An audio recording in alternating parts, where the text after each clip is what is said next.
नमस्कार माय YouTube family, मी आहे गौरी भोसले आणि आज आपण या व्हिडिओमध्ये बघणार आहोत 10वीचा मॅथ्स पार्ट 1 याचा 5वा धडा प्रोबॅबिलिटी आणि यामधील आपण प्रॅक्टिस सेट 5.4 बघणार आहोत। या आधीचे प्रॅक्टिस सेट आपण आधीच्या व्हिडिओमध्ये बघितले, जर तुम्ही ते व्हिडिओ बघितले नसतील तर नक्की बघा। तर हा आहे आपला प्रॅक्टिस सेट 5.4। तर आपला पहिला प्रश्न काय आहे, if two coins are tossed find the probability of the following event. ठीक आहे, आपण काय सांगितले तर 2 कॉइन टॉस केले। आता आपण जेव्हा एक कॉइन टॉस करतो त्यावेळेस आपलं काय येतं, हेड अँड टेल, बरोबर। म्हणजे हे आपली सॅम्पल स्पेस असतो। आधी आपल्याला यामध्ये पण सॅम्पल स्पेसच लिहून घ्यायचे, पण आपण इथे 2 कॉइन टॉस केले। तर 2 टॉस केले म्हटल्यावरती पहिल्या कॉइन वरती हेड येऊ शकतं, त्यासोबत दुसऱ्या कॉइन वरती पण हेड येऊ शकतं, पुन्हा पहिल्या कॉइन वरती टेल येऊ शकतं, तर दुसऱ्या कॉइन वरती पण टेल येऊ शकतं, त्याचबरोबर पहिल्या कॉइन वरती हेड येऊ शकतं, तर दुसऱ्या टेल येऊ शकतं, पुन्हा पहिलं टेल आणि मग हेड असं पण येऊ शकतं। तर एवढंच येते, त्यापेक्षा जास्त येत नाहीये। तर हा झाला आपला सॅम्पल स्पेस। आता नंबर ऑफ सॅम्पल स्पेस आपलं काय येते बघूया। जेवढी इथं संख्या आहे तेवढीच आपली इथे संख्या असेल, तर आपला आला 4। आता आपल्याला यामध्ये गेटिंग ऍट लिस्ट 1 हेड हा आपला इव्हेंट दिलाय, तर आपण याला ए न मानूया। ठीक आहे, ए न डिनोट करूया। तर हा झाला आपला ए इव्हेंट। काय दिलाय, गेटिंग ऍट लिस्ट 1 हेड, म्हणजे ऍट लिस्ट बोलले, ऍट मोस्ट नाही, ऍट लिस्ट बोलले म्हणजे एक हेड पाहिजे, 2 असले तरी चालतील। मग आपल्या कुठे कुठे आहे, इथं 2 आहेत, 2 चालतायत। जर एक पेक्षा कमी असतील म्हणजे नसतीलच तर ते चालणार नाही आपल्याला। इथे पण आहे आणि इथे पण आहे म्हटल्यावरती आपला इव्हेंट ए काय येईल, head head head tail and tail head, बरोबर। हा झाला आपला इव्हेंट ए। आता नंबर ऑफ इव्हेंट ए काय येईल आपला, तर जेवढी इथं संख्या आहे तेवढी येईल। आता आपल्याला सांगितलंय काय, प्रोबॅबिलिटी काढायची आपल्याला, प्रोबॅबिलिटी। तर आपण प्रोबॅबिलिटी कशी काढतो, आपल्याला प्रोबॅबिलिटी ऑफ ए काढायचे। मग आपण लिहिणार असं पी लिहायचा आणि इथं प्रोबॅबिलिटी ऑफ ए लिहायचं, इज इक्वल्स टू काय करायचं, जे आपण इथं लिहिलंय, जो इव्हेंट लिहिलाय तोच आपल्याला नंबर ऑफ इव्हेंट ए असं लिहायचंय, बरोबर। जो आपण इथं लिहिला तो आपल्याला पहिल्या याच्यात घ्यायचा आहे आणि सॅम्पल स्पेस खाली लिहायचा, नंबर ऑफ सॅम्पल स्पेस। तर आपलं काय आहे, इव्हेंट ए आधी, तर event A, number of event A काय आपला 3 upon number of sample space काय आहे 4। तर ही आली आपली probability of the event A. पुन्हा बघूया आपण, प्रोबॅबिलिटी आपल्याला काढायची आहे। प्रोबॅबिलिटी आपण काढताना कशी काढणार, प्रोबॅबिलिटी ऑफ ए लिहायचं, जे आपण इथं लिहिलंय तेच इथं असलं पाहिजे, बरोबर। आणि मग सॅम्पल स्पेस खाली। हे लक्षात ठेवायचं की सॅम्पल स्पेस नेहमी खाली असतो, तो वर कधीच येत नाही।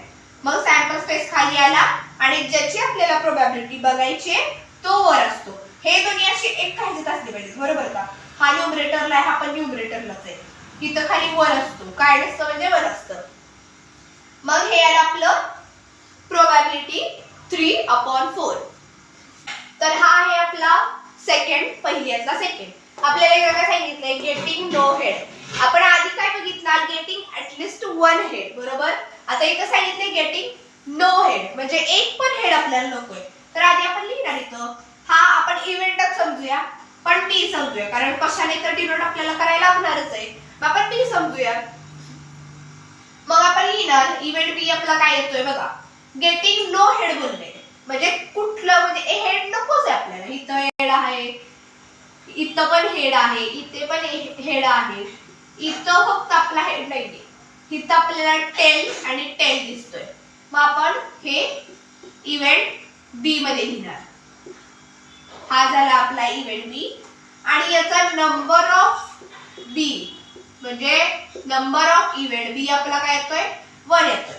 तशीच आपली प्रोबॅबिलिटी आपण काढणार, तर probability of B is equals to जे इथे आहे तेच इथं आलं पाहिजे, बरोबर।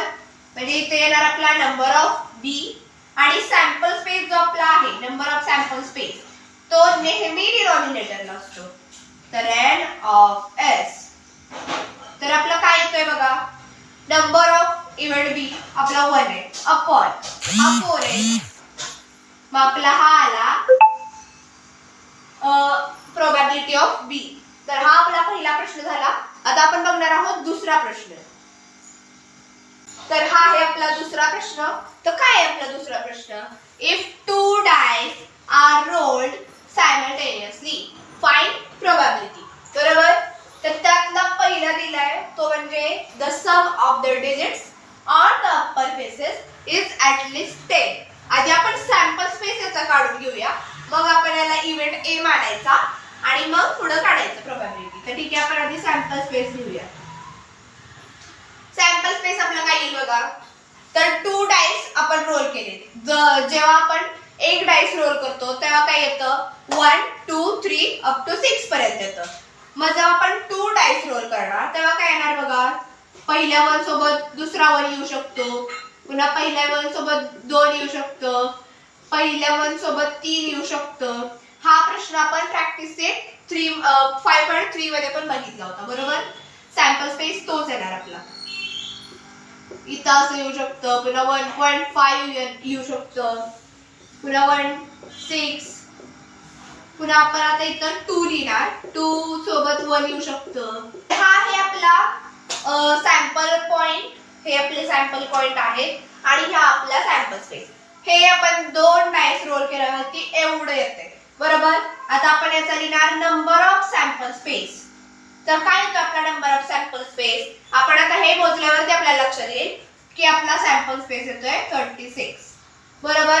जर समजा आता तुम्हाला परीक्षेमध्ये पेपरमध्ये आलं की 2 डाइस रोल केले आणि प्रोबॅबिलिटी काढायची, तर तुम्ही जर हे तुमचे 36 आले तरच समजायचं की तुमचा सॅम्पल स्पेस बरोबर आलाय. जर 36 पेक्षा कमी आले तर समजायचं की तुमचा सॅम्पल स्पेस चुकलाय. तर आपला 36 सॅम्पल स्पेस येतोय. आपल्याला काय सांगितलंय दुसरा इव्हेंट आपल्याला कशाला काढायचं आहे? तर the sum of the digits on the upper faces is at least 10. म्हणजे आपला इव्हेंट ए काय आला पाहिजे? तर अशा यामधल्या अशा 2 संख्या की ज्यांची बेरीज आपण केल्यावरती ॲट लिस्ट 10 येते. 10 पेक्षा जास्त आली तरी चालेल, पण 10 पेक्षा कमी आली तर अजिबात चालणार नाही आपल्याला. तर मग बघा आता यांची बेरीज करून की 10 येते का? तर इथपर्यंत तर नाही येते आपली 10 ची बेरीज. इथं पण नाही येते. इथं आपली 6 अधिक 4 हे 10 येते बघा. तर हा आपला पहिला आला सॅम्पल पॉइंट म्हणजे इव्हेंटचा पॉइंट आपला. पुन्हा दुसऱ्याकडे येते का बघा. बघा 5 आणि 5 10. दुसरं कशाचं येतं का 5 आणि 6 11. पुन्हा येते आपलं 6 आणि 4 10. तर बघा इथं बघा आधी आता 4 आणि 6 जर आपण आधी इथं लिहिलाय की लगेच लिहून टाकायचं 6 आणि 4. ते पण आपल्या ह्याच्यामध्ये आहेच. बरोबर. जर नसतं तर नसतं लिहिता आलं असतं, पण आहे म्हटल्यावरती लगेच दुसऱ्यांना आपण लिहूनच टाकायचं सरळ. बरोबर. आता ह्या दोघांची पण आता बघा इथं 5 आणि 6 आहे. 11 बेरीज येते. 6 आणि 5 आहे. लगेच लिहून टाकायचं आपण. आणि पुन्हा 6 आणि 6 12 आपली बेरीज येते. हा झाला आपला इव्हेंट ए. आता आपण इथे साइडला लिहूया number of event A is equals to किती आपले सॅम्पल पॉइंट आले, इव्हेंट पॉइंट आले तर 1 2 आणि 6 आलेत आपले. मग आपण 6 लिहिणार. बरोबर. आपला नंबर ऑफ इव्हेंट ए आणि हा आला आपला 36 नंबर ऑफ सॅम्पल स्पेस. आता आपल्याला प्रोबॅबिलिटी काढायची. कशाची काढणार आपण? इव्हेंट ए ची. बरोबर. इव्हेंट ए ची प्रोबॅबिलिटी काढताना काय करणार आपण? जे इथे आहे तेच इथे लिहिणार, बट एंड इथं स्टार्टिंगला लिहिणार. बरोबर. हे आलं खाली की डबल एंड लिहिणार आणि सॅम्पल स्पेस. सॅम्पल स्पेस नेहमी डिनॉमिनेटरला असतो. तर लिहिणार आपण आता 6. त्याची व्हॅल्यू आली आपली 6 आणि नंबर ऑफ सॅम्पल स्पेस आला आपला 36. जर भाग जात असेल या व्हॅल्यू जर कमी होत असतील तर करायच्या, जर नसतील होत तर ठेवायच्या तशाच. मग 6 ने भाग जातोय 6 1 6 आणि 6 1 36. तर आपलं प्रोबॅबिलिटी आली आहे 1/6. हा आहे आपला दुसऱ्यातला तिसरा प्रश्न. तर काय सांगितले आपल्याला यामध्ये, the digit on the first die is greater than the digit on second die. कळलं? म्हणजे जो आपला पहिल्या डाय वरती नंबर आलाय बरोबर, तो दुसऱ्या डाय पेक्षा मोठा असला पाहिजे. कळलं? हा छोटा असणार म्हणजे आणि हा मोठा. हा छोटा आणि हा मोठा असेल तो आपला इव्हेंट सी असेल. इथे आपला नंबर ऑफ सॅम्पल पॉइंट किती आला होता 36 आणि इथे आपला इव्हेंट सी काय येतोय बघा. आता आपण खालून स्टार्ट करूया म्हणजे आपल्याला लवकर भेटतील. तर आता इथे बघा 6 आणि 6 इक्वल आहे. 6 पेक्षा हा ग्रेटर आहे का? नाही. इथे 5 आहे, 5 पेक्षा 6 ग्रेटर आहे, त्यामुळे आपला हा पहिल्या मध्ये येईल. तर काय येतोय 6 and 5 येतोय. दुसरं हा पण येईल बरोबर, 4 पेक्षा 6 मोठा आहे, तर हा पण आला आपला सॅम्पल पॉइंट. हा पण आपला येतोय 3 पेक्षा 6 मोठा आहे बरोबर. हे आलं की पुन्हा हा पण येतोय 2 पेक्षा 6 मोठा आहे. पुन्हा हा एक येतोय 6 and 1. पुन्हा इथे येते का? नाही. 6 इथे मोठा आहे आणि इथे 5 लहान आहे बरोबर, म्हणजे नाही येते. इथे इक्वल आहे, तिथं पण नाही येणार. तिथं 4 पेक्षा 5 मोठा आहे, त्यामुळे हा येतोय बरोबर. 5 4. अजून इथं पण येतोय 5 3 बरोबर. इथे पण येतोय 2 पेक्षा 5 मोठं आहे. पुन्हा इथं पण येते 1 पेक्षा 5 मोठं आहे बरोबर. इथे येते का? नाही येते. इथं नाही येते, इथं पण नाही येते. 3 पेक्षा 4 मोठे आहे बरोबर. मग हे एक आलं आपलं 2 पेक्षा 4 मोठं आहे बरोबर. ही एक आपली जोडी आली. इथं 1 पेक्षा 4 मोठं आहे. इथे येते का? नाही येते. इथं पण नाही, इथं नाही, इथं नाही. इथे बघा 2 पेक्षा 3 मोठं आहे, तर हा एक आला. इथे 1 पेक्षा 3 मोठं आहे आणि इथे येते का? नाही. इथे नाही, इथेपर्यंत नाहीये. इथे आहे बघा 1 पेक्षा 2 मोठं आहे बरोबर.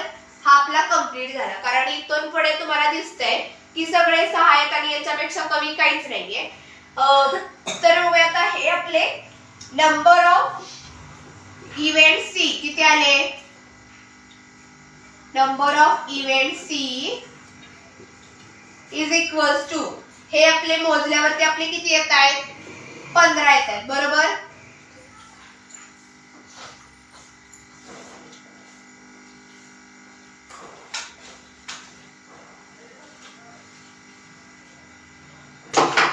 तर आता आपली प्रोबॅबिलिटी काय येते बघा. Probability of C is equals to, जे नंबर ऑफ सी आहे ते वर आणि सॅम्पल पॉइंट सॅम्पल स्पेस नेहमी खाली असतो, त्यामुळे काय येणार 15/36. आता जर भाग जात असेल तर कमी करायचा, नसेल जात तर तसंच ठेवायचं हे फ्रॅक्शन. तर आपल्या इथे 3 ने भाग जातोय बरोबर. 3×5 15 आणि ते 3 एके 3 आणि हे 3 दोन्ही बरोबर, म्हणजे 12 36. आता यापेक्षा फ्रॅक्शन कमी होतंय का? नाही होते. तर ही आली आपली इव्हेंट सी ची probability, the probability of C बरोबर. हा आहे आपला दुसऱ्यातला दुसरा प्रश्न. The sum of the digits on the upper faces is 33 बरोबर. तर आपला इव्हेंट बी काय येतोय बघा. आता आपण पहिल्या प्रश्नामध्ये बघितलं, म्हणजे दुसऱ्यातल्या पहिल्या सब क्वेश्चन मध्ये, की इथपर्यंत जी बेरीज येत होती ती 12 आहे. 12 पेक्षा जास्त इतर कुठल्याही डिजिट्सची नाहीये बरोबर. म्हटल्यावरती अशी 2 यामध्ये कोणत्याच संख्या नाहीयेत की ज्यांची बेरीज 33 येईल. त्यामुळे हा आपला येईल एम्प्टी सेट बरोबर. आणि आपल्याचा इव्हेंट, त्याचा आपला नंबर ऑफ इव्हेंट बी काय येईल 0, कारण यामध्ये काहीच नाही म्हटल्यावरती 0 जाणार. आता आपण याची प्रोबॅबिलिटी काढायचं म्हटलं तर काय येणार. Probability of B is equals to number of B upon 36 म्हणजेच नंबर ऑफ सॅम्पल पॉइंट. बरोबर. इथे आहे 0, इथे 36. आता आपल्याला माहिती आहे जर 0 न्यूमरेटरला असेल तर आपला आन्सर किती येतो? 0 येतो. आणि जर 0 डिनॉमिनेटरला असता तर आपला आन्सर आलं असतं इन्फिनिटी. पण आपलं 0 न्यूमरेटरला आहे त्यामुळे आपला आन्सर आलाय 0. तर इथे आपला प्रॅक्टिस सेट 5.4 मधला 2 क्वेश्चन आपले झाले. बाकीचे जे 3 उरलेले 3 प्रश्न आहेत ते तुम्हाला दुसऱ्या व्हिडिओमध्ये पाहायला भेटतील.